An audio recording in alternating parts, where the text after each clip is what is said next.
products like Kit Kat and Reese's are staple parts of what people expect to consume or pass out on Halloween, which is why I say their branding power magnifies to an extent during these times that makes them almost an essential good to some customers rather than, just purely being an impulse purchase in checkout lines, which is kind of what they are for most of the rest of the year.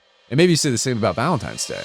And on top of that, they've also historically engaged in what's known as shrinkflation, where Hershey reduces product sizes, such as reducing the size of Reese's peanut butter cups or the number of kisses sold in a bag. And that's sort of an alternative way to implicitly raise prices.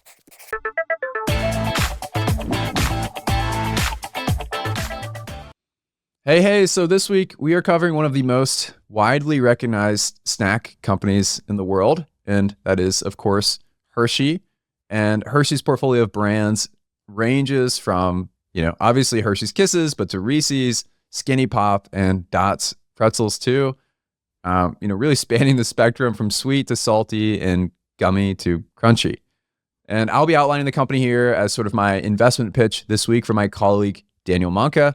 And I guess over the course of this episode, we'll just be working through the pros and cons together before deciding whether to add it to our intrinsic value portfolio that we're going to be building each week on this show together. So, Daniel, welcome to the show. How about you give us your first impressions of Hershey? Yeah, sure. I mean, first of all, I maybe should mention that I'm far from being an expert on candy.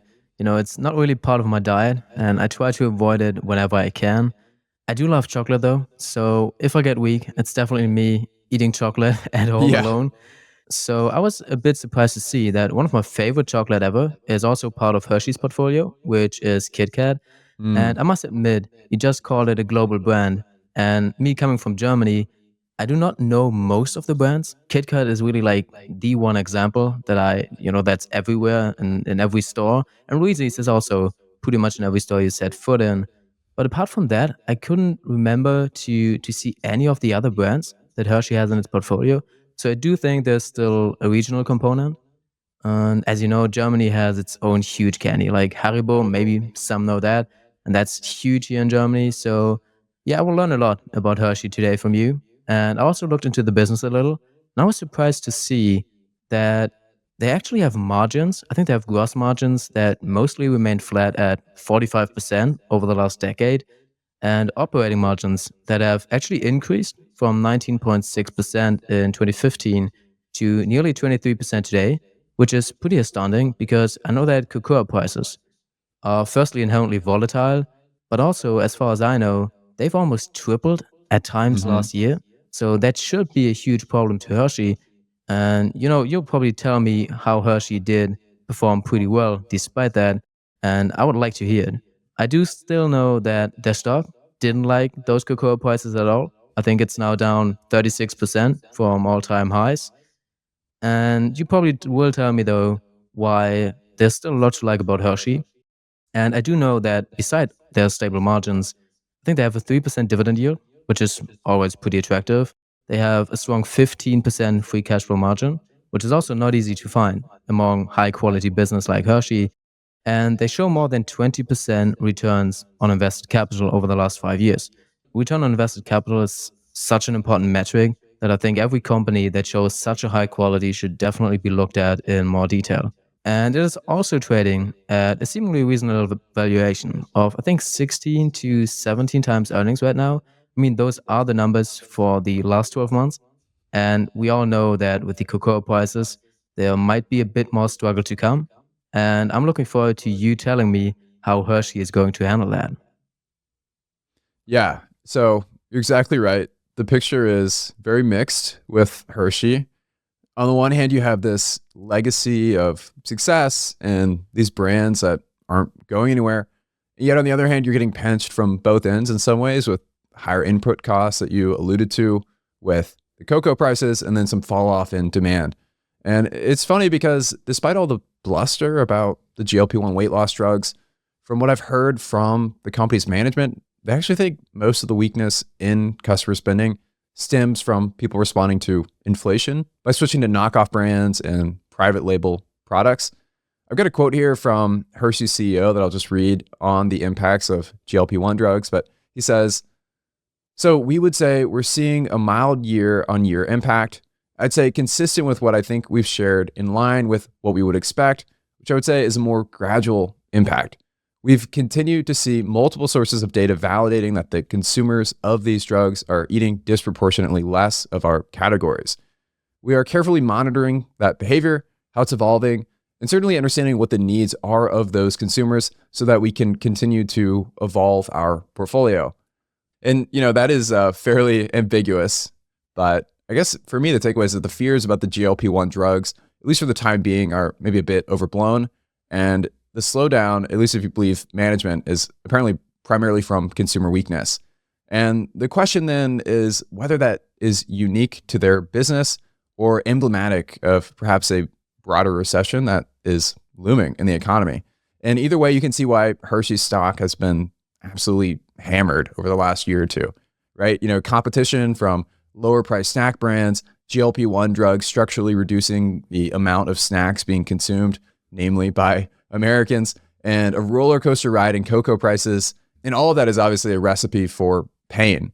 For the last year and a half, the stock has pretty consistently been setting new 52-week lows, despite some brief rallies more lately. And at this point, it might be what you'd call a falling knife, and trying to catch that is always pretty dangerous. It could finally be bottoming out, or maybe it has another 30% to go. I mean, who knows, right? It's always anyone's guess. And figuring out what happens next is, of course, the hard part of investing. But the stock peaked at $275 in May 2023, and it's mostly been downhill since then. I think, as you mentioned, though, the business remains pretty profitable, and it has managed to reduce its share count by around 9% over the last few years. So they definitely continue to churn off enough cash to reinvest in their business, but also to service debt and repurchase shares. With over $4 billion in net debt, though, I do find Hershey to be a bit highly levered, which I think we'll talk about later. But it is really a concern for a company that is facing the sort of serious headwinds that Hershey is. It is. And it's interesting that you mention GLP-1 drugs so often. I don't know if it's just me not being the target group for those meds, or if it's an American thing, because I feel like in Europe it's not a huge thing, but I do know that a lot of people use them in the US, and I was surprised to hear management saying that it's not a big factor yet. And so maybe you could talk about something that is a big factor, and that's the cocoa prices. Will Yeah. that be a bigger problem going forward, or do you think they have a way to handle that? Yeah. So I guess just to maybe take a step back, let's get into it with the cocoa prices. They hit a low in 2023, and then basically from there, it's been all up. They hit a high of $14,000 per metric ton this Wow. past December, and that has mostly been tied to poor weather in West Africa, which has really damaged supply for growers in Ghana and the Ivory Coast, which are the two largest producers of cacao beans. This caused cocoa supplies to be, quote, permanently impaired in a region that produces 70% of the world's supply. So at the same time, sugar costs have been a bit higher than normal too. And as a result, in November, Hershey had to cut its outlook for sales and earnings growth. The company's chief financial officer said previously that cocoa would be the biggest piece of the firm's cost inflation in 2025. And I think it's really important that we understand cocoa a bit better here, since this is such an important input for Hershey's, obviously. Cocoa is a shade-grown crop native to Mexico, and its consumption dates back more than 3,000 years, actually, to when the Maya, Toltec, and Aztec peoples cultivated cocoa trees, which I didn't know and found really interesting. That's some history. Yeah. And basically, after the Spanish conquistadors arrived on the scene in the 16th century, cocoa soon spread to Europe, and the Italians created some of the first chocolate sweets with sugar. And then later, countries such as Ghana and Ivory Coast and Indonesia became the world's largest producers of cacao beans, which has left Mexico now as the 14th largest cocoa producer in the world. So there's some cocoa trivia for you. And it goes without saying that chocolate has been obviously one of the biggest food phenomena of the last 500 years, right? I mean, there are people who would probably tell you they can't live without chocolate. In the world of food innovation and desserts, chocolate is like the iPhone. So, we basically have an entire holiday now devoted to kids walking to their neighbors' houses wearing costumes, and then just demanding chocolate, right? And moving on to the next. And it's fully deserved, if you ask me. Fully deserved. Right. Yeah. So in terms of how chocolate is actually produced, though, the process goes, I guess, something like this. Cocoa pods are harvested from cacao trees, and the cocoa beans are fermented for 2 to 7 days, basically just to develop flavor, and then they're dried. And from there, they're roasted and cracked, which leaves behind only these little cacao nibs, which maybe you've seen before. And those are ground into a paste called cocoa liquor. And then they're pressed to separate the cocoa butter from cocoa solids, and then mixed with these other ingredients like sugar and milk powder to form what we would recognize today as chocolate, especially milk chocolate. And through that divine process, as you might call it, these really bitter cocoa beans are turned into a smooth, delicious luxury for our taste buds. And I'm glad that somebody figured out how to do this. And of course, the problem for Hershey and chocolate lovers everywhere is that cocoa production is really highly vulnerable to climate change, and severe weather has increasingly disrupted these supply chains for cocoa. There's a report from The Guardian that says, quote, "The future of chocolate is in doubt, and a profusion of issues is significantly denting harvests worldwide. The climate crisis, which brings increasingly volatile and extreme weather, is hitting yields as rainfall patterns change and river levels shift, while hopes that genetically modified organisms could save chocolate have yet to bear fruit. Even if such a breakthrough does happen, technological advancements have helped create cocoa trees resistant to a destructive fungal bacteria. A broader intergenerational crisis looms as young people increasingly migrate to cities, leaving farmers with fewer children to follow them and learn the knowledge of cocoa production." So that was from The Guardian. And not to be too apocalyptic for any of my fellow chocolate lovers, but in 2018, the U.S. National Oceanic and Atmospheric Administration said something similar and basically warned that much of the world's cocoa tree production could be eliminated by 2050 as cacao trees potentially go extinct. And, you know, I'm always wary of these sort of far off dramatic predictions like that because sometimes it's just kind of headline bait. But the point remains that the world's supply of chocolate is in peril. And that is a big problem for a company like Hershey that obviously relies on selling affordable chocolate-based treats. Well, and it's a huge problem for me too. I just mentioned I'm one of those fellow chocolate lovers. Yeah. And that's really the one treat that I still need. And you sound like a pretty much an expert on that now. And I think it's always like interesting to see how much is actually going into the process of something that we see every day, that we taste every day. We do not really think about how much it actually takes to get a cocoa bean to actual chocolate that we buy in the stores. And it also shows you how complex that is. And usually I tend to say, well, probably we would just get it done with technology. But as you outlined, it might not be that easy. And to be honest, if I would be a shareholder of Hershey's, this would be something to owe me. I think there might have been a price shock that was causing these immense price hikes in last year. But all of this sounds like there's a more structural problem. And this might not be a one-time event, but something that could repeat and repeat in the future. And regarding that, I do know that the business fundamentals didn't look that bad last year. And to me, that begs the question, what did Hershey do to hedge against those costs? And also, are those long-term solutions? Or is it just a quick fix that worked for Hershey last year, but is not helping them if prices should be higher for longer? Oh, you're exactly right. A meaningful part of Hershey's business depends on their ability to hedge commodity prices. And as we talked about, mostly that's cocoa, but also some other things like sugar and foreign currencies too, right? Because they're generating these chunks of revenue from all over the world, and their exchange rates for dollars can fluctuate pretty significantly, which impacts the earnings they report in dollars. As of last September, Hershey had, I think, roughly $150 million in notional exposure to commodity futures contracts and another $130 million worth of these foreign exchange contract hedges. So, you know, the significant parts of their balance sheet are being used toward hedging these different exposures on a recurring basis. And basically, hedging commodity prices helps to stabilize their input costs which directly impacts, the measurement of cost of goods sold and gross profit, which you talked about earlier being so stable and actually their operating margins improving over the last few years.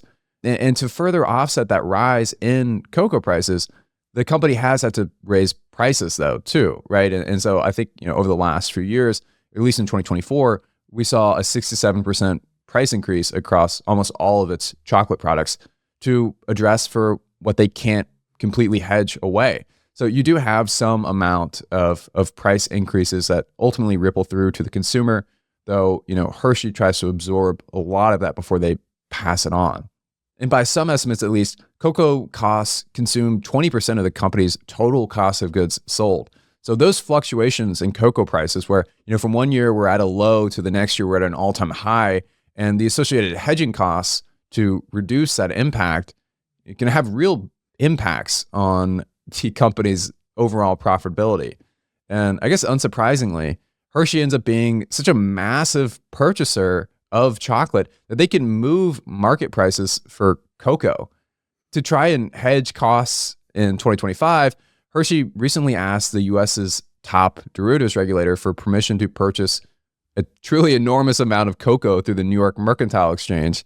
And there's a report from Bloomberg that says basically that the company wanted to order 90,000 metric tons of cocoa on that futures exchange, which is the equivalent, and this is a cool stat, of 5,000 20-foot containers of cocoa. Wow. And that is more than 9 times the size of the current maximum order that exchange regularly permits.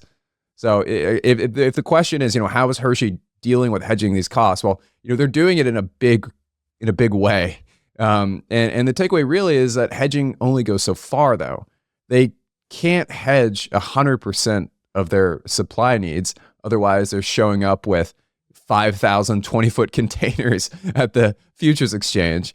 And even if they could, as old contracts fall off, you have to initiate new hedges around current market prices. So eventually, if cocoa prices remain high enough for long enough, there's just no way of getting around that those higher costs have to be felt either by the company or by the customer or by both. For 2025, since much of the sting in 2024 was hedged with prices from 2023, this is when we really start to feel the pain from higher cocoa prices, which is why earnings are expected to meaningfully decline this year and why sentiment around the company has soured a bunch. Besides hedging, though, Hershey has undertaken some longer-term focus initiatives to invest in their supply chains, which I think are interesting. One of the programs is called Cocoa for Good, and it's promised to invest over $500 million, apparently, over 12 years into ensuring sustainable cocoa production through partnerships with a number of nonprofit groups and governmental organizations. They have all kinds of programs focused on generating more income for farmers, getting them to embrace more sustainable practices, and then discouraging them from using child labor. If farmers follow the better practices that Hershey requests, then they're eligible for higher compensation, which supports a higher standard of living that should enable them to further uphold various sustainable agriculture goals. And that's all very promising. And I don't think they're just PR stunts either, right? The world's production of cocoa is plagued by not only disease and climate change, but also impoverished communities and child labor. So there is a genuine interest in improving the stability of the areas that Hershey relies on for its cocoa supplies. And it's honestly necessary in some ways to invest in these communities so they can continue to attract future generations of farmers. Otherwise, you're going to have lasting damage to the soil and to the cocoa trees, which is how you get a situation where cocoa trees might go extinct by 2050. So again, I don't think this is just PR stunts. I really do believe this is legitimate efforts that Hershey is taking seriously. That just so happened to be good for PR and marketing purposes. And whether that's from renovating schools to building roads, Hershey's is definitely putting real money to work revitalizing the communities it relies on. And as I said, there are good economic reasons to do that. Another angle, though, on all this cocoa supply talk relates to China. Chinese consumers, as the country has become wealthier and people have more money to spend, are increasingly discovering chocolate. And shocker, yes, they really like it.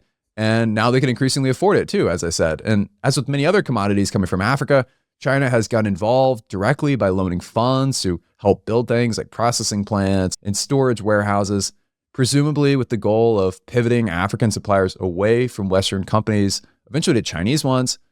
And African cocoa producers naturally want a larger slice of the profit pie, while the Chinese government knows that most of its domestic chocolate sales are owned by foreign brands and thus wants to secure control over processed cocoa supplies to sell to Chinese companies. So you can see how African cocoa producers are trying to, take advantage of the leverage they have, and the Chinese government is increasingly trying to reshape the global cocoa market to support Chinese companies. And although demand for chocolate is growing, Hershey is really unlikely to find success expanding into China. So it's really a lose-lose for them, because they're probably not going to be able to sell their product in China because, the Chinese government wants to support Chinese companies and doesn't necessarily want these foreign brands like Hershey's entirely dominating the market. Meanwhile, that just means more competition for the underlying cocoa commodities, which is making supply tighter and contributing to higher prices. And that's another long-term concern, right? I mean, we talked about the regional aspect of confectionery companies. And usually what you would say, I mean, you mentioned the iPhone before. While the iPhone could go into China and sell there too, it's very hard for Hershey's to do. So you add competition, but you do not really have more market to sell to. And that's never a good thing. And also, I mean, you know me, I'm a skeptic. And when you mentioned all the sustainability initiatives that Hershey does, I first thought, well, how much of this is actually PR and what not? But I think what matters most is how the incentives are set. And for Hershey, it just makes sense to have these sustainability initiatives. And they're not much of a marketing tool and more kind of like an essential part of the business, especially if we think about the future and all the risks involved for the cocoa production. And we talked about a lot of the risks now that also sent Hershey's stock price down. And that weakness in the past months also spurred interest from Mondelez, which is another confectionery giant. And it's best known for the Oreo brand, which of course is also a huge thing in Europe and in Germany. And I do think they approached Hershey for a takeover. Is that right? Hey guys, this is your host, Shawn O'Malley. When I first started learning about stock investing, I had no idea what direction to go in. There's just so much to try and wrap your head around, but it's never too late to get smarter about stock investing from the ground up. After spending years interviewing and studying from the world's best stock investors as a company, we've distilled those learnings into a simple course for you. Why?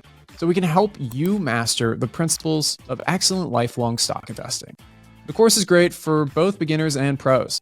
From studying what the legends actually do to small, practical ways you can build wealth more effectively over a lifetime. We'll take you through different sections covering the basics of what a stock actually is and how stock markets work, to strategies to optimize your retirement savings, picking great companies, what to look for in ETFs, how much you should invest, and how to monitor your investments, plus so much more. By the time you're done, you'll be ready to invest in the stock market, learning plenty of tricks from the pros along the way. To access the course and begin learning how to invest like the legends, just visit theinvestorspodcast.com/get-started-with-stocks. And for a limited time, you can use code STOCKS15 for a 15% discount at checkout. That's STOCKS15 when checking out. For decades, real estate has been a cornerstone of the world's largest portfolios, but it's also historically been complex, time-consuming, and expensive. But imagine if real estate was suddenly easy.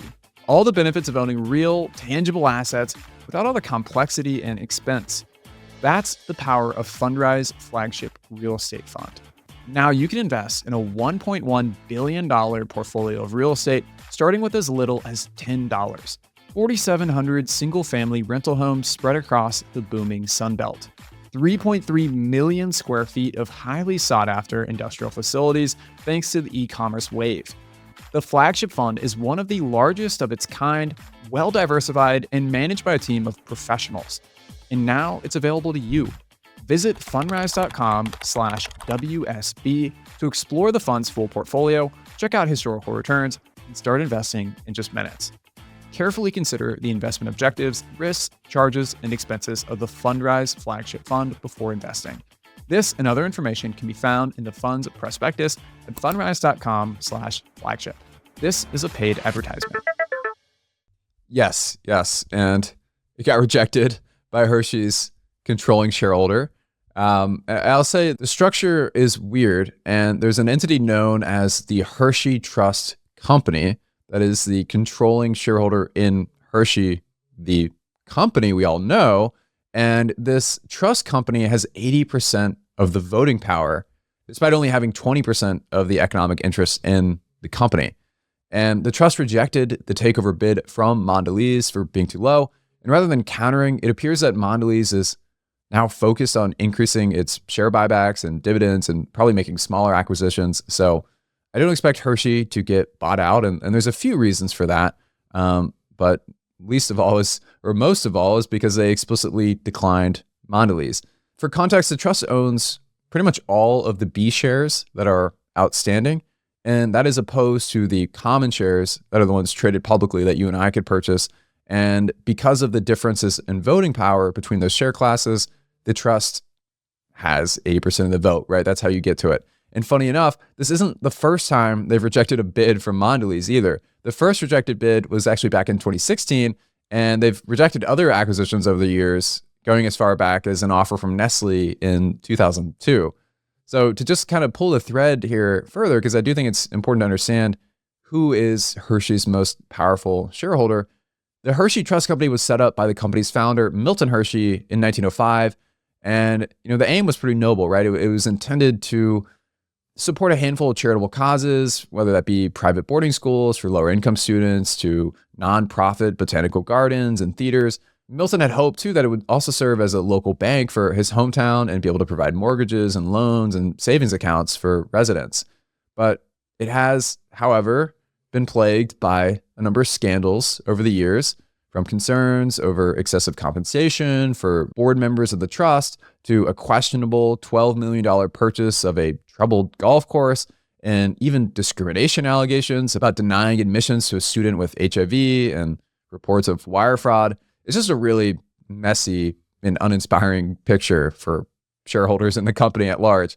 And despite all those issues with the trust that I just outlined, I do think Hershey, the company, has a really interesting origin story that maybe I'll just go on a tangent on here.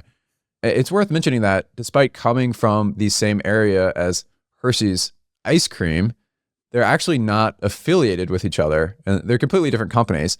And I actually really love Hershey's ice cream, and I had no idea they were separate companies.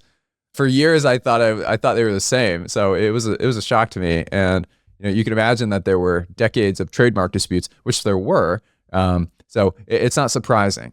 But the story of the Hershey Company, though, begins in 1873 with Milton Hershey's apprenticeship with a confectioner. And that led him to open a candy shop in 1873 in Philadelphia. And then basically he had 3 different ventures fail of trying to open shops in Philly and Chicago and New York.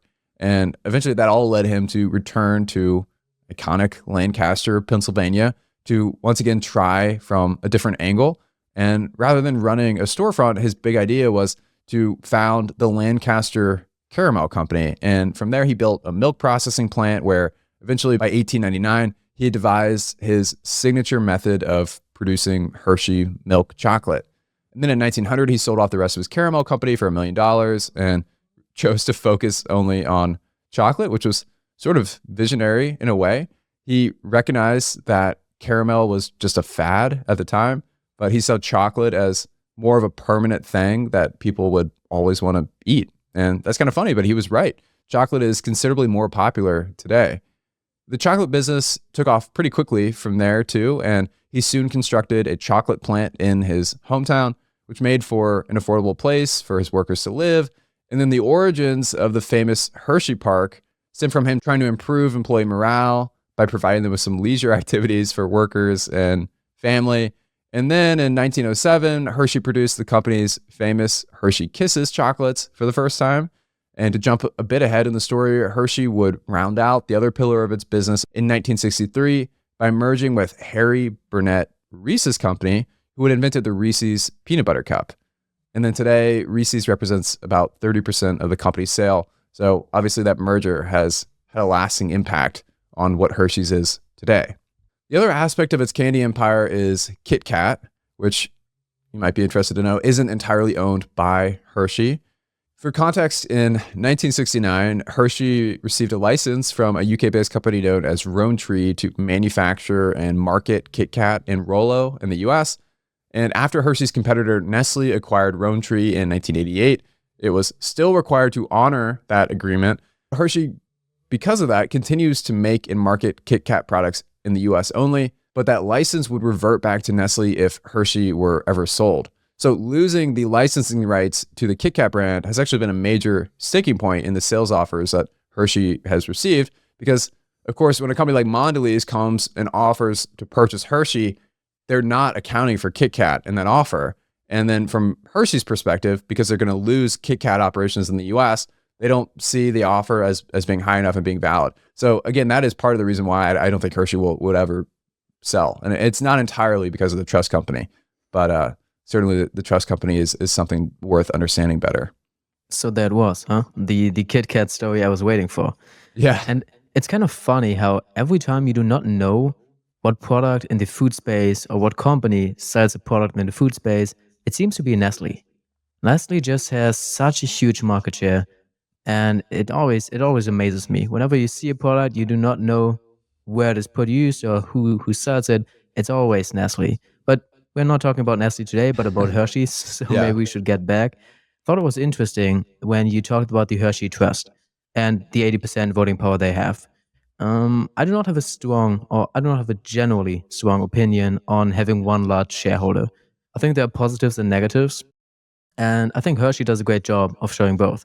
So a positive, in my opinion, would be that you have a long-term focus instead of falling for these hectics of Wall Street and this short-sightedness of focusing quarter to quarter and that kind of being your worldview, right?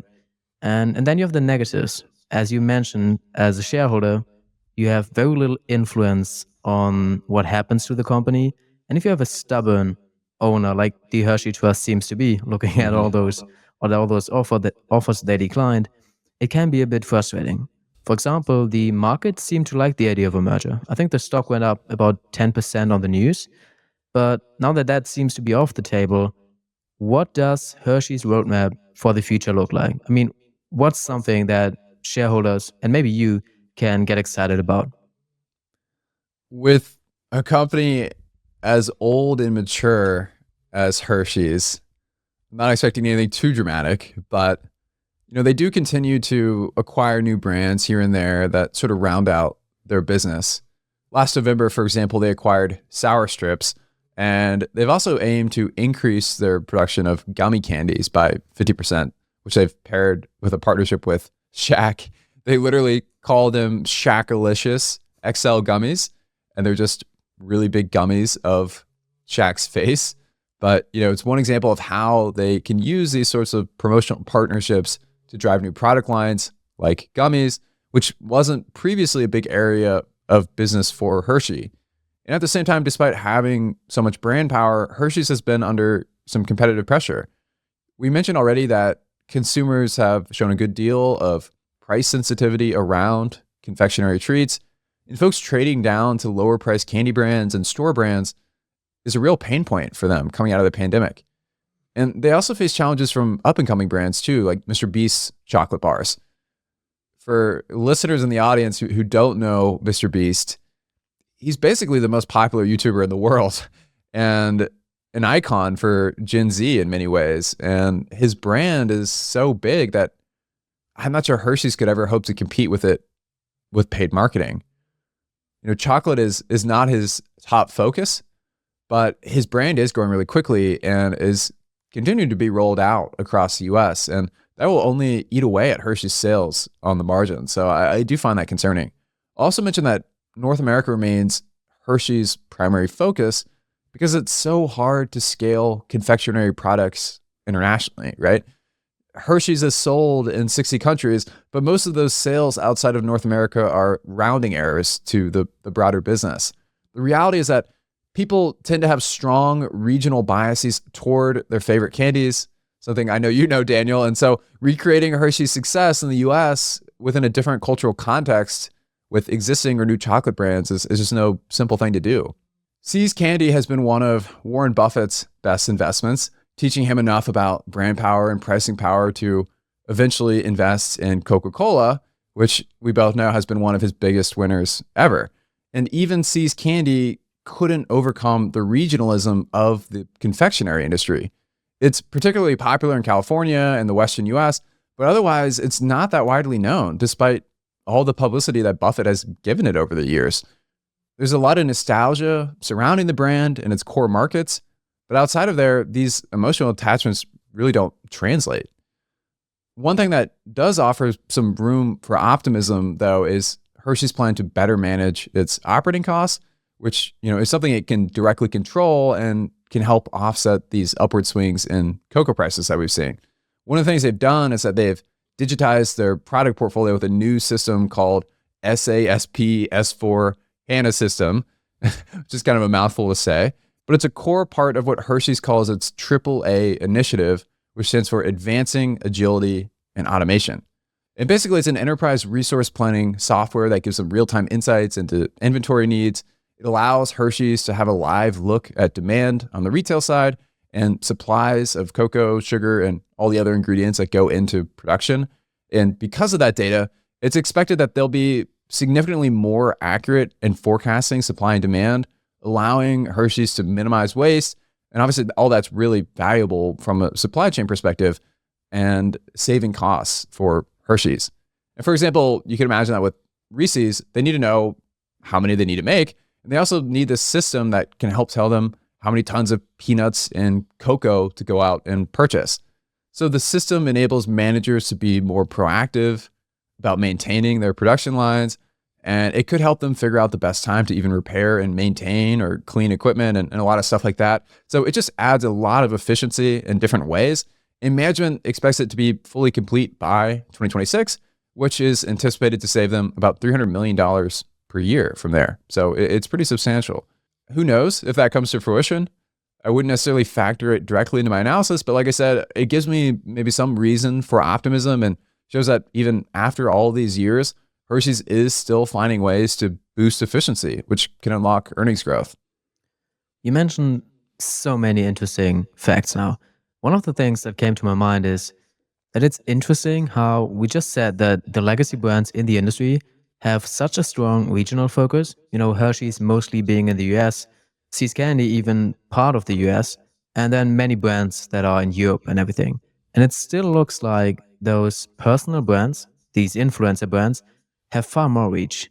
Mr. Beast is obviously from America, but everyone here knows him too. And I think that's true for every country. I think he even does his videos now in pretty much every language you could imagine. Yeah. And for some reason, it's that culture and region does not play a huge role there anymore. So I do consider this long term, not maybe in the next 2 or 3 years, but long term, I do consider that a risk for companies like Hershey, just because that's something they never were able to do. And it seems like influencers, also European or German ones, seem to be pretty successful in doing exactly that. But staying in the here and now, so how does the competition look like from the legacy brands, and how does Hershey fit into that field? Hershey's is at the top of the industry together with a few select companies, some of which are also privately owned, so not all publicly traded. And those are Mars and Ferrero. And then there are others such as Nestle, Meiji, and Mondelez that are public companies. And together they form a small cluster making up the 6th largest confectionery companies globally, with Hershey ranking 5th according to revenue. So it's not the biggest dog in the race there. And for me, the competition story really mostly surrounds Mars. They've been a really tough competitor for decades now. And fun fact, Mars is the reason that Hershey had to create a marketing department back in the 1960s to counter that competition. Mars makes M&Ms, Skittles, Twix, Pop-Tarts, Dove chocolate, Snickers, Cheez-Its, Pringles, and also Rice Krispie treats. So a lot of well-known brands there. And I mean, that is one heck of a lineup. But as of 2019, the Hershey Company was still by far the leading US chocolate firm, with control over 44% of the US confectionery market. And Mars comes in second with roughly 30% market share. Funny enough, though, Hershey actually helped build Mars. In 1923, Mars's founder turned to Hershey for help with getting the necessary chocolate supplies for its now famous Milky Way bar. And what was once a small regional brand quickly turned into this smashing success thanks to the Milky Way bar. And suddenly Mars wasn't just a peer, but now it was a close competitor. And despite competing with each other, Hershey's actually continued to supply Mars with chocolate well into the 1930s until Mars kind of upped the ante of the rivalry by vowing to overtake Hershey's as the king of chocolate, which they're still working to do to this day. And in response to the Milky Way, Hershey unveiled the Mr. Good bar, which is basically just a Hershey bar with roasted peanuts. And then Mars responded with the creation of the Snickers. So there's some real innovation here, especially at that time in the world of chocolate candy. And really, in hindsight, I kind of see Mars as being way more effective at churning out popular new products. I've certainly had way more Milky Way bars than I've had Mr. Good bars in my life. And one of the other really compelling products they created was M&Ms. And at a time, that was pretty innovative for the, protective shell that those candies had. It made them more resistant to melting, which is the biggest problem for any chocolate candy-based treats. And more recently, though, Hershey's has unveiled products like the Reese's Caramel Big Cup, and that actually ranked as the #1 new candy innovation in 2023. So at least recently, Hershey's has been a bit more aggressive about launching new types of products. Wow. Yeah. I mean, you mentioned that Mars does a pretty good job, both marketing-wise and also putting out new products. If I think back, I must admit, I also know a lot more Mars products than I know Hershey ones. You just said it, and it was fascinating to hear that the M&Ms are actually resistant to melting because of their Yeah. protective shell. I never thought about that. I didn't think that innovation is actually something that we see in the candy space too. But I guess it says a lot more about my knowledge about the candy space than anything else. I thought it would just be about the taste. But getting back to the operational side, because there's something I think we should talk about, and that's that Hershey's CEO, Michelle Buck, actually announced that she will retire in June 2026, and the stock reacted with a 2 to 3% decline. And I still remember when I looked at Nike, that Nike stock actually had a 10% rally the week that Nike CEO John Donahoe was let go of, let's say it like that. And I was seeing that the stock declined after the announcement of Michelle Buck retiring. It does seem like she was a popular figure in the company. Do you think it will be a problem looking for a successor that's as capable, or who's as capable as she was? It's always a big deal when you're changing leadership at the top, right? And yeah, it was announced that Michelle Buck will be stepping down in 2026 after having led the company since 2017. So for all the headwinds and challenges facing Hershey that we've already discussed, as if there weren't enough, now you layer in succession planning and these leadership changes. And again, it's just no surprise to me on why the market has mostly soured on the stock over the last 2 years. But at 63, it's also not unprecedented to want to retire. And fortunately, there is a long lead time ahead for them to kind of figure out a plan. There's apparently a special committee that is leading the search, and they're considering both internal and external candidates, I'd presume. While she has helped lead the diversification efforts into salty snacks like Dots pretzels and Skinny Pop popcorn, Hershey's is still not as diversified as its peers. So there is a lot of room for improvement here. Nestle, for example, has products that range from dairy to coffee. And I think you said earlier, anytime you go to a store and you don't know what company has produced a product, there's a good chance it's Nestle. And even Mars, as we talked about, for all their innovation in candy, now they have pet food brands, which, maybe is a good or bad thing. But, the point being, a lot of these companies have seen the writing on the wall and have significantly diversified. And Hershey's stands out for falling short of doing so completely. But I did find this quote in a Bloomberg article from a former higher up at Hershey who remained anonymous, talking about Michelle Buck. And he said basically that, quote, Michelle knows that business inside out and backwards. It's going to be hard to replace her. And so, that makes a lot of sense then that the stock sold off 2.5% immediately after it was reported she'd be leaving. And I'm sure it's contributed to the continued weakness in Hershey's stock over the following months since that report came out. And this comes after the executive that Hershey's handpicked to lead its US candy division also quit just 3 months into the job after having been with Pepsi for 23 years. And again, I think that's just showing how tough of a business Hershey is to run right now. You have a lot of these longtime industry veterans bailing on the confectionery market. And we haven't even talked about the new presidential administration and how RFK Jr., who's been tapped to be the country's top health official, has basically vowed to directly take on companies like Hershey for their responsibility in widespread health problems like diabetes and childhood obesity.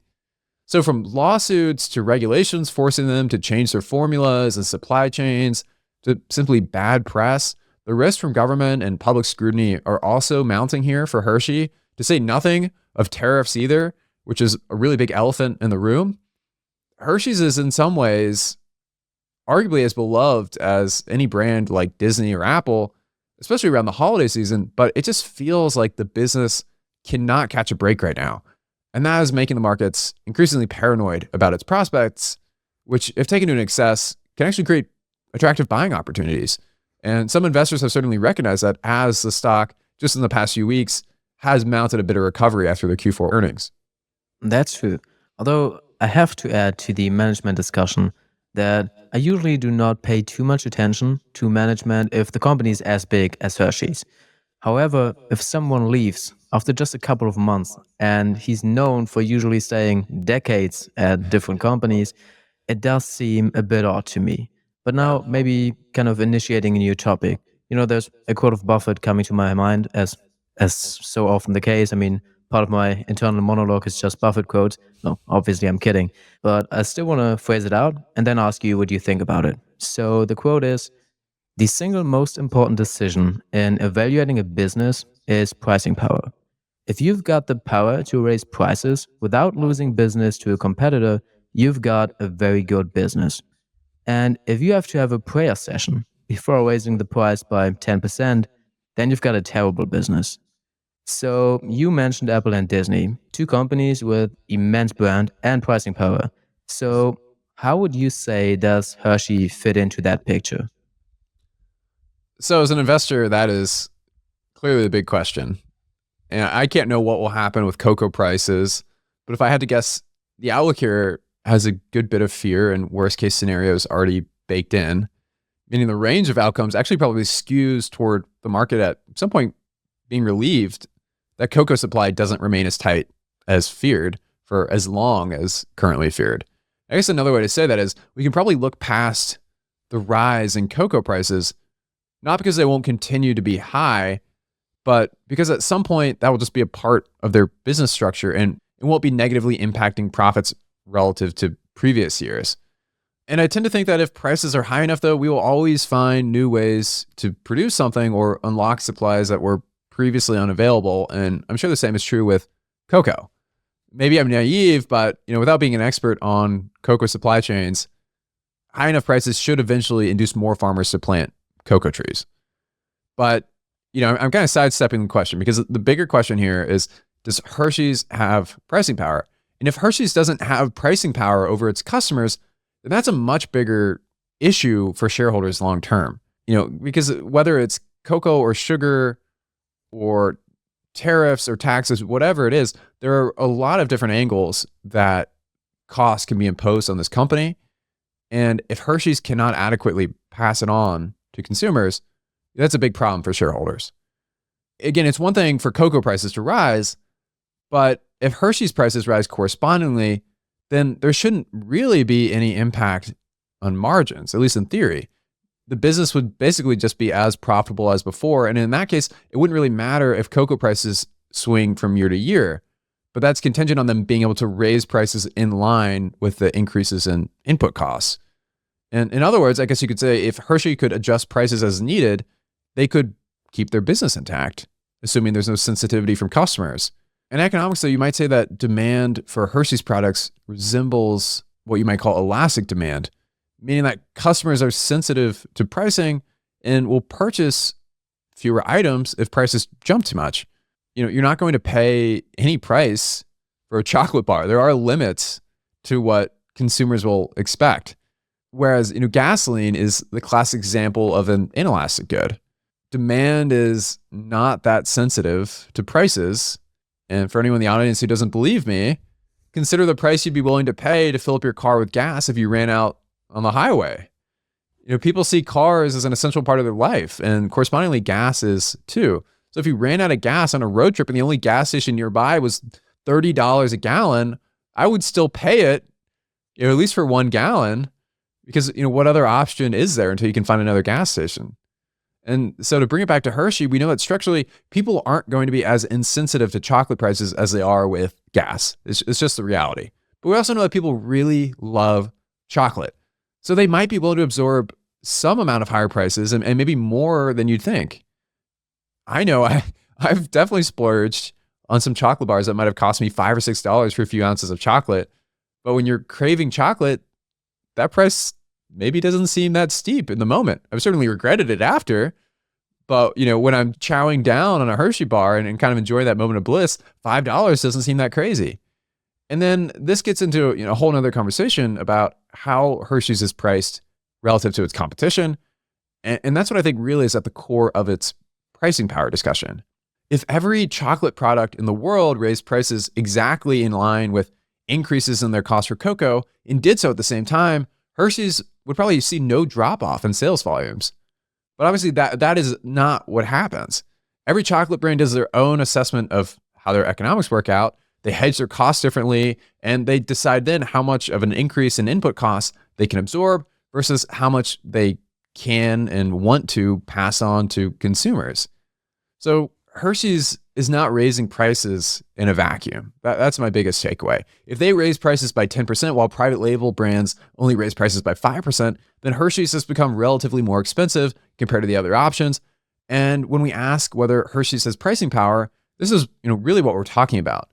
If Hershey's has a degree of efficiency or hedging expertise that can help them hold off on price hikes for longer than other brands, that's one thing and sort of a separate discussion. But can Hershey's raise prices in excess of discount brands? Or if they become relatively more expensive, is brand loyalty strong enough to prevent people from trading down to cheaper confectionery alternatives? Hershey has seen some minor declines in volume during periods of aggressive price hikes, like late 2022, but these have been offset by revenue growth due to that higher pricing. And Hershey has generally maintained an average price premium of about 5 to 10% for its core products over competitors in North America, reflecting that it is something of a premium product, you might say, and one that goes from being discretionary for most of the year, but arguably becomes non-discretionary around Halloween and Christmas. Products like Kit Kat and Reese's are staple parts of what people expect to consume or pass out on Halloween, which is why I say their branding power magnifies to an extent during these times that makes them almost an essential good to some customers rather than, just purely being an impulse purchase in checkout lines, which is kind of what they are for most of the rest of the year. And maybe you say the same about Valentine's Day. And on top of that, they've also historically engaged in what's known as shrinkflation, where Hershey reduces product sizes, such as reducing the size of Reese's peanut butter cups or the number of kisses sold in a bag. And that's sort of an alternative way to implicitly raise prices. And there's a lot of nuance here at the product level, of course, and each product almost has its own pricing power and positioning in a way, right? Some products you can raise prices for more easily than others. For example, Snickers is often priced slightly less than Hershey's bars, but Hershey's has the ability to upsell through premium seasonal offerings like holiday-themed chocolate bars with peppermint, and that gives them these kind of temporary but also recurring annual boosts to the company's market share and profit margins. And then in response to a wave of public health concerns about sugar that we've kind of alluded to already, Hershey's did lean into sugar-free chocolates with a brand called Lily's, which has its own unique perceptions amongst customers, but typically is priced at a 15 to 20% premium relative to regular Hershey's chocolate. So I think I'm kind of sidestepping the question on pricing power. In short, Hershey definitely has some pricing power given how famous their brands are, and that fame comes with some nostalgia and many, many years of marketing eating away at people's subconscious perceptions. And that all combines together to make it likelier that Hershey can raise prices without a proportionate decline in sales volumes. from a 30,000 foot view, I think this is something that they mostly could do either with price increases or shrinkflation going forward. And when equity research analysts bash the stock for absorbing higher costs over the last year at least, this is really only translated to a 1 to 2% decline in operating profits. So we're not talking about being completely unable to raise prices and massively damaged by higher commodity prices. I think you've given a pretty good picture now on brand power and also pricing power. And I do know that you like to look at what Buffett does.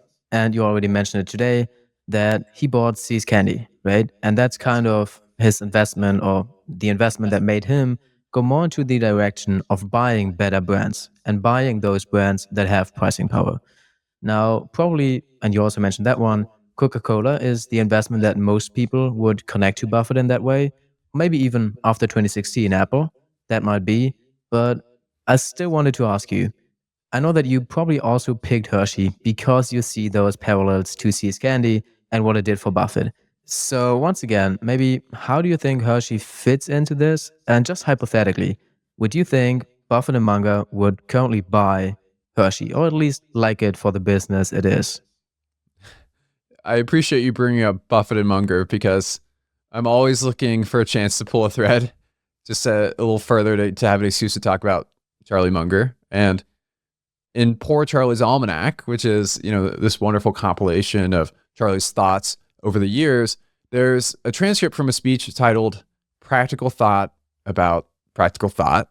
He muses about this hypothetical scenario of creating a $2 trillion company from a $2 million investment over 150 years, and basically what you would have to do to accomplish that. And even though it's about Coca-Cola, I think the same applies to Hershey's. And what he was ultimately describing is a phenomenon called the Lollapalooza effect, which is a combination of multiple psychological factors that combine together to distort our decision making.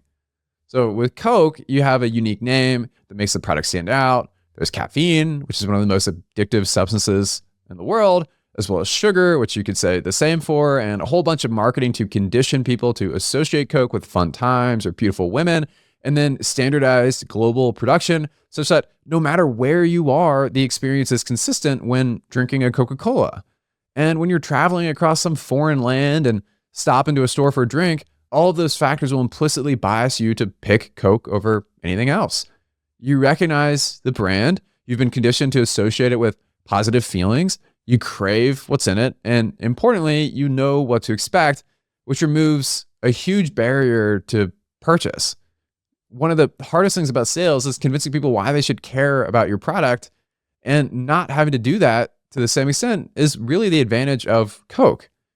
Like I said, if you're in some strange new place and you're thirsty and you just want to drink, you're going to go with what's familiar.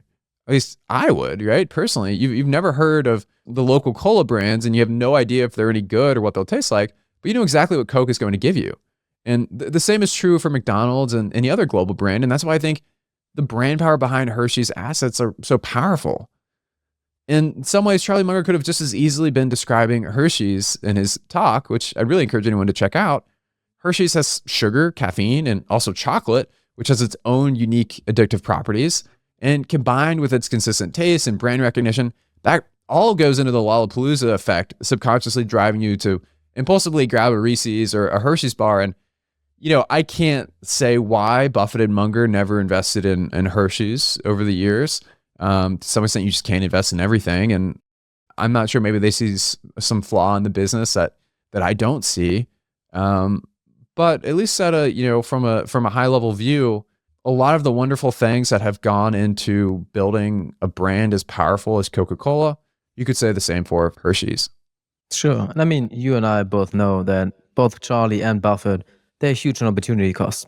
So it's very well possible that they just had better opportunities available whenever Hershey came up on their mind. Now let us get back, because I think we covered quite a lot of qualitative facts. Now, maybe let us get back to the financials for a moment. We already mentioned that the last quarter was actually pretty good, a lot more stable than people would have expected. Net sales increased 8.7% year over year. Net income more than doubled, and the profit margin was over 30%. So all of that is a lot better than I would have initially thought. Now, we also mentioned that it's currently trading at 17 times earnings, which is pretty reasonable and seems like a profitable and seems like a good valuation. But the question is, will they be able to keep this performance up and also the valuation it comes with? Or will earnings drop so significantly that the valuation you have to pay now is actually not that attractive? So, what's your take on that? And maybe on the quarter in general? Yeah, I appreciate the question. The stock did pop after earnings. So the market clearly liked what it heard. And by the time people listen to this episode, the stock may not be as cheap as when we first recorded it. I think it's always funny though to listen to earnings calls because the analysts can have their heads so deep in the weeds. It's like, it's very frustrating. They're worried about whether cost of goods sold is going to come in 0.5% higher next quarter or something like that. And it's just frustrating because they don't really ask a lot of the big picture qualitative questions that, at least as a long-term investor, I'm kind of keen to better understand. So there it is. That's my rant on equity research analysts. But for all the feared weakness in Hershey's business, sales rose almost 9% year over year. The Shakalicious gummies were a big hit and were one of the fastest growing sweets brands last quarter.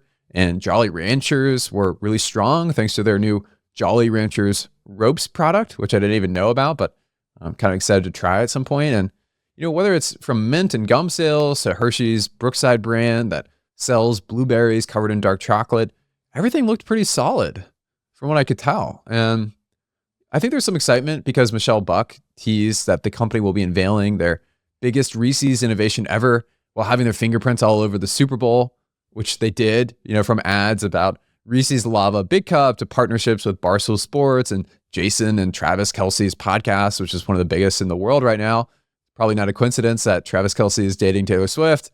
And, then on the salty snack front, again, everything just looked really strong. Skinny Pop had better sales than expected and continued to gain market share in the ready-to-eat popcorn category. And they teased some new Dots pretzels flavors to expand the brand's market share, though Dots is already the second largest pretzel brand. So it's worth mentioning that Hershey's business doesn't entirely revolve around chocolate or even sweets. And despite all the concern about cocoa prices, other parts of the business continue to keep chugging along. It was interesting to me that when talking about cocoa prices being very volatile, Hershey's CEO focused on the fact that cocoa trading isn't a very liquid market, as opposed to having issues with the underlying supply, right? I've heard that because cocoa has gotten so expensive, traders have to put down a lot more capital upfront to make bets on futures contracts. And that extra capital or extra collateral needed to reduce leverage has driven a lot of volume out of the market. It was almost as if she was implying that the issue with cocoa price volatility, at least more recently, isn't because of supply, but it's actually because of illiquidity in cocoa financial markets. Maybe I'm reading into it too much, but nevertheless, I found that really interesting. And she actually says explicitly that they don't believe current high prices are reflective of market fundamentals. So I think that factored into the big relief that markets have felt about Hershey after it reported earnings. Hershey's has apparently secured their cocoa needs for the year and have seen cocoa supplies in the Ivory Coast and Ghana both rise 30% since last year. So that all suggests that the worst is behind us. And that's, markets love nothing more than hearing those kind of statements. But because of the hedging dynamics we discussed earlier, they do feel the effects at a lag. So higher cocoa prices will really first show up in 2025 and are going to hurt earnings. Gross profits are supposed to decline by as much as 7 percentage points, and that ripples down through the rest of the income statement to reduce earnings too, of course. And the gross margin pain there isn't just from high cocoa prices, but also from higher sugar prices, higher labor costs, and tariffs. So improvements in the cocoa market aren't going to fix all of their problems with input costs. I did dig into some equity research reports to see what Wall Street thinks of the company. And Morningstar's David Swartz does have some pretty good coverage of Hershey, I thought. His fair value target is $210 per share after the company's latest earnings report. And I just want to read some of the comments that he has in it. He says, "The lasting rise in cocoa prices has been an Achilles heel for confectionery manufacturers, including Hershey, But we surmise the firm is employing a vast arsenal to blunt the hit, such as removing costs and raising prices while supporting its leading brand mix. And we don't surmise Hershey is banking on falling costs. Rather, management exuded confidence in growing earnings in fiscal 2026, absent a retraction in cocoa prices. And then he adds in the report, quote, "We think concerns around inflation, consumers' hunger for health and wellness, and the macro backdrop have weighed on shares. However, we posit the firm is taking a prudent approach anchored in extracting costs to fuel investments behind consumer-valued innovation. Between Hershey's dominant position versus private labels and the resilience of the category as confectionery remains an affordable indulgence, we forecast 3 to 4% sales growth." So no shortage of Wall Street jargon there. But the sentiment is, and I agree with it, that Hershey remains focused on building its brand long term while controlling what it can control in the short term. And even though earnings will probably fall off this year, there's good reason to think the company can bounce back in 2026 thanks to more favorable cocoa prices and its initiatives to bring down operating costs. While the company is valued at about 17 times earnings based on last year's results, because of the expected fall off in profits in 2025, its valuation is actually more expensive going forward, looking out over the next year, and it comes out to around 19 times expected earnings. It's kind of similar with Ulta, for anyone who remembers that episode from a few weeks back, and it's a company in our intrinsic value portfolio where you have this really, really strong brand with a lot of advantages that has just had a weak year. And the stock has been punished because of that, but much of those are short-term pains that don't necessarily indicate structural problems for long-term shareholders, at least in Ulta's case. One of the other bear cases, though, that I found interesting about Hershey is that 31% of its employees operate under collective bargaining agreements. So in other words, they're basically unionized. And that can create real risks of employee cost inflation too. On the other hand, that creates more incentive for them to automate as many roles as possible to cut costs. And we've already seen some progress there, where I think a few thousand jobs have been trimmed because Hershey has found ways to automate them, which at a human level is not a great thing, but from an investor's perspective, is a good thing. And given the strength of Hershey's brands and their wide brand recognition, especially in the US, and 36% market share over the chocolate aisle in North America, which has only been growing since 2015, it doesn't surprise me at all that Morningstar classifies the company as a wide moat business. I'd probably have to agree with them. One implicit way that this brand power sort of manifests is the reality that retailers would rather stick with stocking leading brands that are able to drive traffic into their stores rather than devote their precious shelf space to unproven suppliers who may not have the supply chains to provide inventory to their stores nationwide. And the amount of earned media and sponsorships that would be needed to recreate the brand power of Hershey's or Reese's is just massive. And that's why, honestly, only Mr. Beast's chocolate products scare me here, because he's the only one with a following large enough to build a brand that might even remotely rival Hershey. And other analysts have been less optimistic about Hershey, which is worth mentioning. Michael Lavery from Piper Sandler has been cutting his price targets for Hershey to $123 per share. But, that is what makes a market, as they say. Everybody has differing views. Yeah, I mean, just looking at the analysts and their estimates shows how hard it will be for you in a couple of minutes to value Hershey. And it kind of reminds me, although they are not similar on a company level, but it kind of reminds me of last week and Nintendo, where I feel like there's just a lot of uncertainty. And it kind of feels like for Nintendo, that might be more to the upside. And for Hershey, you have to defend against the bear thesis. And I think you did quite a good job about that. And not because you were biased in any way, but I think because there are pretty good arguments to say that maybe the bears have taken over and the stock was beaten down too badly. But before we get to the valuation part, there's one more thing that I want to talk about. And we kind of got to it, is the regional character of Hershey's and the entire industry. And the fact that they still had an international segment and was growing quite fast. I think there was double-digit growth for most of the time in the last couple of years. Now, the last year was a bit more tough, especially for what happened in Europe and kind of around the world, the Russia-Ukraine war. And if I'm not mistaken, I think they do want to stop investing more into the international business and kind of focus more on acquisitions in domestic brands. Do you have any knowledge of any acquisitions coming up? Or maybe I'm mistaken and they, want to go about the international investments anyway. Your guess is going to be as good as mine here.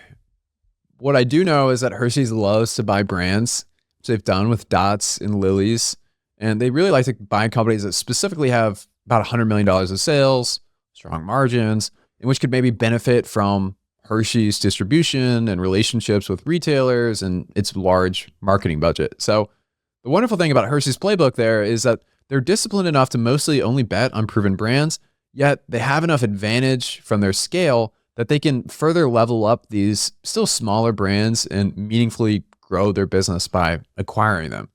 So if a brand has one value on its own, it almost instantly becomes more valuable when incorporated into Hershey's portfolio, because Hershey has the best relationships in the industry and the deepest pockets and a proven commitment to wanting to invest large sums into building these brands further.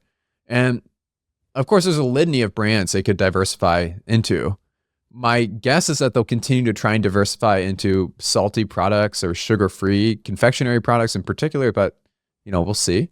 For them to grow their salty snacks division from $1 billion in revenue to $3 billion in the next few years, which is what management has said is their goal, that's going to take a lot of organic growth and also acquired growth to achieve. They definitely have the cash to keep making acquisitions with, and that can honestly be better sometimes than trying to build new brands from scratch. But because the trust that controls Hershey is so very conservative, and the fact that they try to pay out at least 50% of their earnings as dividends, that does limit the size of the acquisitions they can do. So I don't expect anything major, but I'm sure they'll keep making them on the margins. They've said they want to be the #1 consumer packaged goods company in the US. So with that kind of ambition, they're definitely going to need to keep snapping up valuable brands. That's true. So summarized, it sounds like we just have to, wait and see. Now, I pitched it just a minute ago, and now it's your turn to kind of fit all of this into a valuation. And I mean, we have to do it. I know it's a difficult task, but both of us, we sit here and all the companies we discuss, we want to come up with an intrinsic value for them. So now the stage is yours and you will show us what you came up with. Let's do it. I'll be the first to say that the company's Q4 2024 earnings give me a little bit more room to be optimistic than I otherwise would have been, because before that, it looked to me like sales were set to keep weakening while margins would be really badly pinched by higher input costs. So don't get me wrong, some of that is still expected to happen, but it's probably not as bad as I first feared when I took a look at Hershey a few months ago. And given how the stock has mostly collapsed over the last 18 months, I would still be inclined to be extra conservative to ensure that we're not trying to catch a falling knife, to use that cliche. You're never going to be able to time the bottom with a stock, but you also want to make sure that you're not signing up for years of pain either. And on that note, with Hershey's management forecasting that gross profit margins will decline a whopping 7 percentage points, while also net income falls off by something like 40% this year, there's still pain left to be felt here. And I don't really trust kind of the bounce back that the stock has had since reporting Q4 earnings. Those realities are mostly priced into the stock, I'd imagine, maybe less so after the recent rally, but it's still a rough situation to enter into. And to be honest, I have a lot of trouble justifying the current stock price.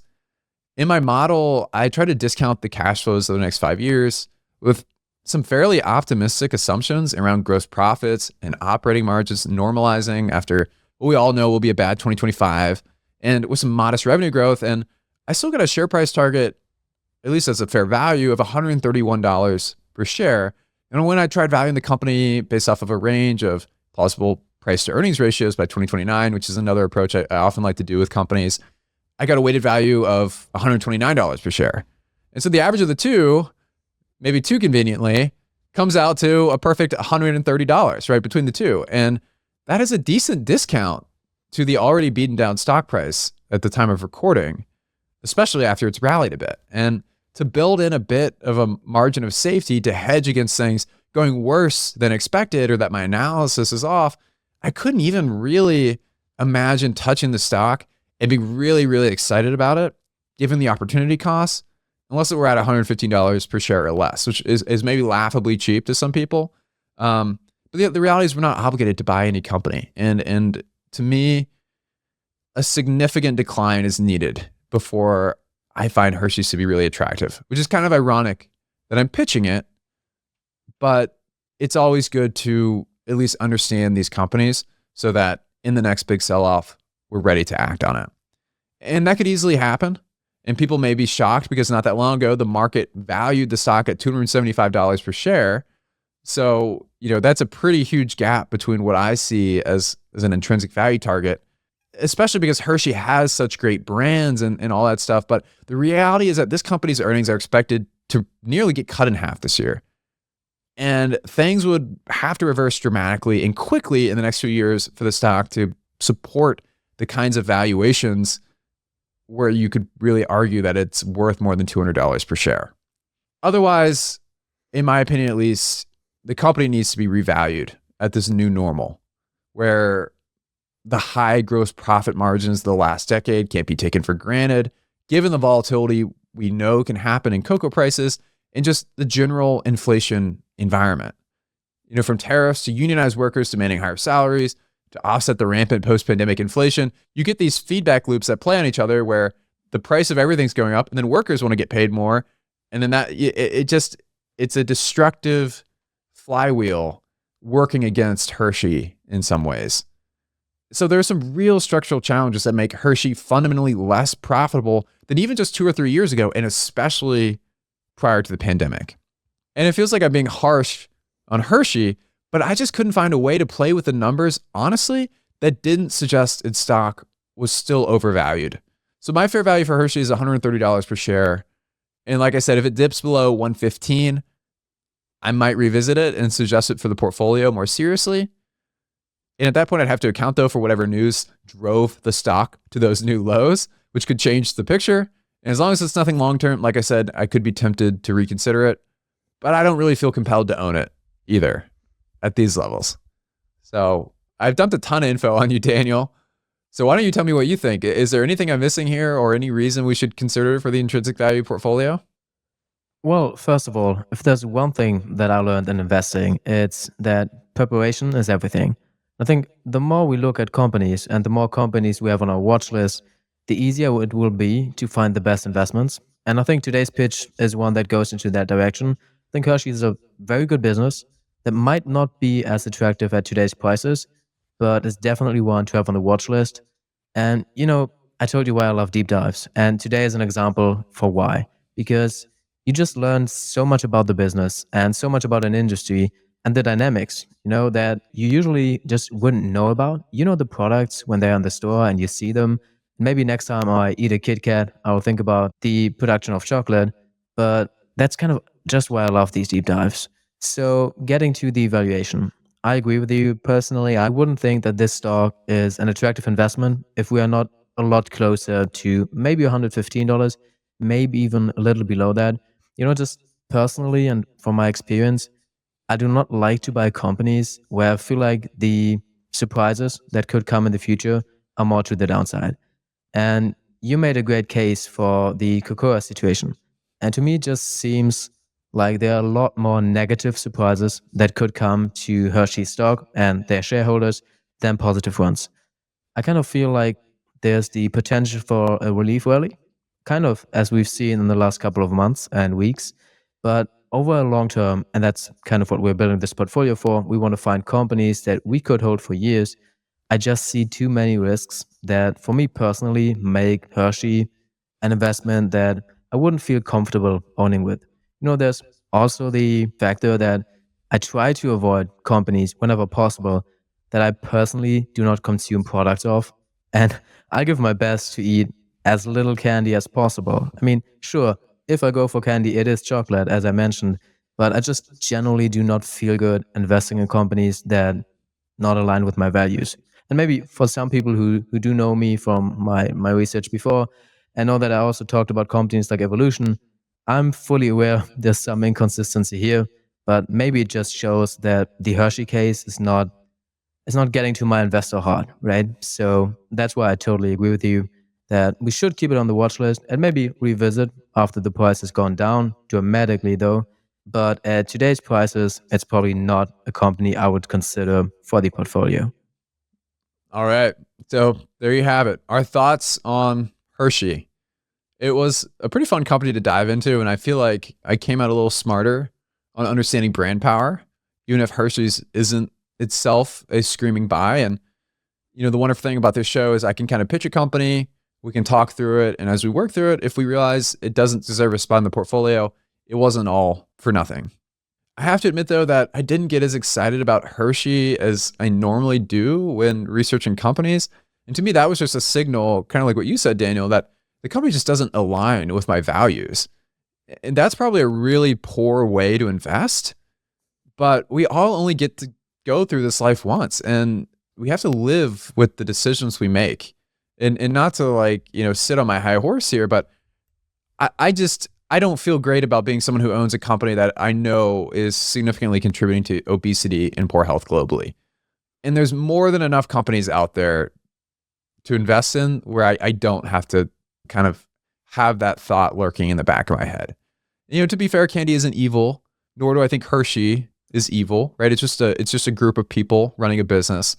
Everyone deserves a sweet treat every now and then. And they do a lot of wonderful things to support sustainable cocoa production. And the Hershey Trust does run some admirable nonprofits. Still, I'd be far more inclined to invest in Vital Farms, which is a company I covered a few weeks ago, just because they align much more closely with my personal values. And I think it's a great business. I really do not like to bring personal values into investing too much, so I'll try not to do that going forward, because what feels good doesn't always make the most money. But in this case, the externalities produced by Hershey are actually plausible reasons to be bearish on the stock. They could be more closely regulated, fined, and sued for their contributions to America's health issues and the world's health issues, and the rise of GLP-1 weight loss drugs is in many ways a result of companies like Hershey's not being more closely regulated in the past from how they can market their products to the type of ingredients they use. So I kind of hate to end the episode on a sour note, but I refrained from sharing my personal thoughts on Hershey's until we had made a portfolio decision, and I tried not to let that bias me as much as possible. Yeah, like I said, I think a company is a net negative for society and isn't even attractively valued, then it's an easy pass. I also want to mention that if you're wondering how you can track the intrinsic value portfolio we'll build on this show each week to see our position sizes and holdings, you can sign up for our free newsletter in the show notes below. We're at theinvestorspodcast.com/newsletters. And you'll get weekly outlines of our company breakdowns, portfolio, and even valuation models for the stocks we cover. So with that, let me say thank you again, Daniel, for joining me. It's been a ton of fun. Hopefully you're not offended by my rant on big food companies. It sounds like maybe you agree. Without giving away the company you'll be pitching next week, why don't you just give us a little teaser about what listeners should expect? Well, what I can say is that we will get another company, at least as strong as Hershey's in terms of brand and pricing power. I do hope, though, that we see a bit more growth going forward. And I think that should be enough of a teaser. I think you know what to do. If you want to hear about it, just tune in next Sunday. Cool. All right, folks. That's all for today. Let me leave you with a quote, as always. Starbucks' iconic former CEO, Howard Schultz, reminds us that, quote, authentic brands don't emerge from marketing cubicles or advertising agencies. They emanate from everything the company does. To Hershey's credit, its powerful brand emerged from 130 years of nearly singular focus on chocolate and sweets. And that authenticity and focus ties back to its ambitious founder, Milton Hershey. So we'll be back again next week with another stock breakdown and valuation. See you guys then. It was the first time that I realized that people in my age are starting to buy Nintendo consoles again. I mean, you said it was like this light switch, and Nintendo was just out of our head. And then suddenly in 2020, it came back, and I was like, this could be a huge change that I just never expected. And the Switch 2, if anything, I would expect that trend to continue. And then you suddenly have Nintendo with complete dominance in the kid space, and suddenly also competing for the grown-up segment, right? And as we mentioned repeatedly now, this would be huge for Nintendo. Their business transformation does not depend on it, but it will be a huge catalyst to see immediate increases in subscriptions, in digital assets, and just in the overall business.